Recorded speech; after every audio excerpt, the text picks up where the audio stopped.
Hi troopers, how we doing? Finally, the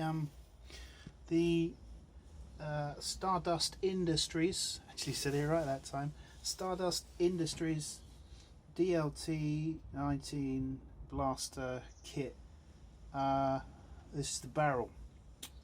I'm pleased to announce that all the construction is now complete on everything. Holes have been filled and whatever. So now I'm going to go through the pleased to announce. Now I'm going to go through the barrel. Okay, first off, when I got this out of the box, first thing I noticed was that the actual hole drilling totally inaccurate. Once again, nothing like an actual MG 34 machine gun. Positioning was wrong, and but there was nothing I could do about that. As you can see from this part, you've got the muzzle, which was a two-part pieces of resin cast, which isn't bad. It's not great, but it's not bad. Then you had this piece, which is the part of the sight, I believe, which is completely wrong because there's a bit missing from the front. What can I say?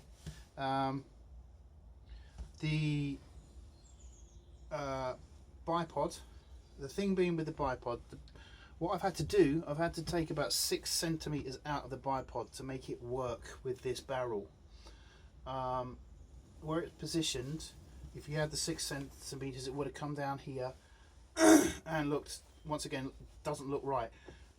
This is where I'm saying that you cannot make this weapon accurate. Even now, because I've got a shorter bipod, it's not accurate. But that's the best I could do. There was another shroud bit that went over the top here that I didn't bother putting on because I didn't see the point in it. This bit of shaping here isn't exactly right. This part here, I've no idea what it is in the original weapon, but it's quite a integral part of the weapon because it splits the barrel up. This is just a thin piece of resin cast. It's actually thicker than that on the genuine model, you know, whatever. So what I've done is I've put a ring round there just to make it look a little bit more genuine and split the part up better. Inside we've got the actual barrel, which the part that was supplied was a piece of copper piping that was quite heavy, and also not long enough really. So once again, problem. These scope rails, these T-tracks, or whatever you want to call them, these were the ones that were provided with the kit. There was 12 of them, I believe. I can't remember exactly what. These ones at the back here are ones that I made myself, or do make myself, or used to make them for when I used to do my E11 projects. So those fit perfectly, because if you do it by the instructions that you're given, you've got an equal part either side, which isn't how the weapon is. So I've done what I can do with that.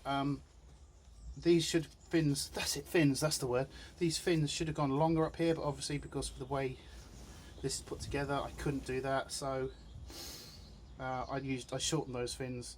Those are the actual genuine size fins, and they fit perfectly at the front. Also in the instructions, he gives you the way you should set up the fins.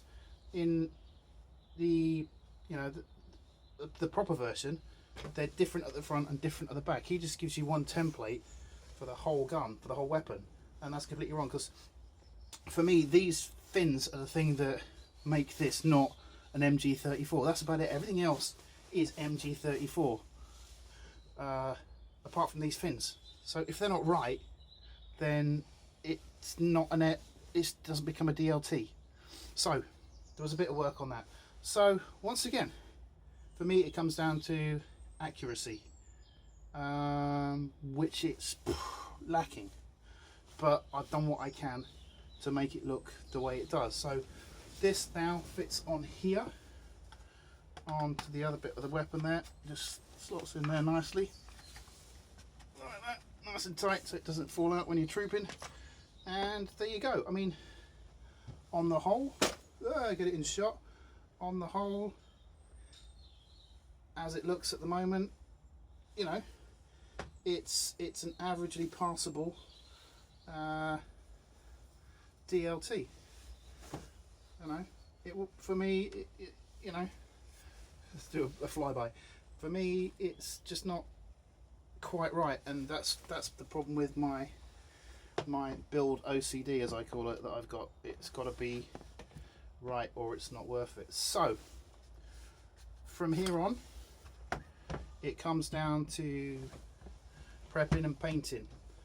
What you'll find is once these things are painted, they look a lot better, and that's what I'm hoping. I'm hoping once I've got some paint on this, even just some grey primer, you can see on this side where you got the grey primer, it helps.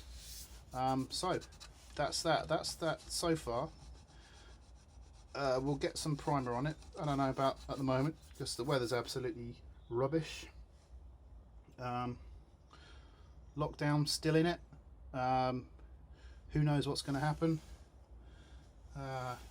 Government are saying various things that I don't trust, but that's not what this show's all about. That's not what this video is all about.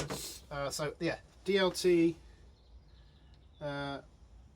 by Stardust Industries. If you want something that's not that accurate and are happy with that, then fine. If you want something that's, you know, truly accurate, pay a bit extra, pay a lot extra, and get something that's 3D printed. There's a lot of guys out there 3D printing them. Once I've got this painted, I'll see how it is and see what goes on and see how it looks and see how I feel. And there we go. So, painting. Take care, troopers. See you soon. Bye now.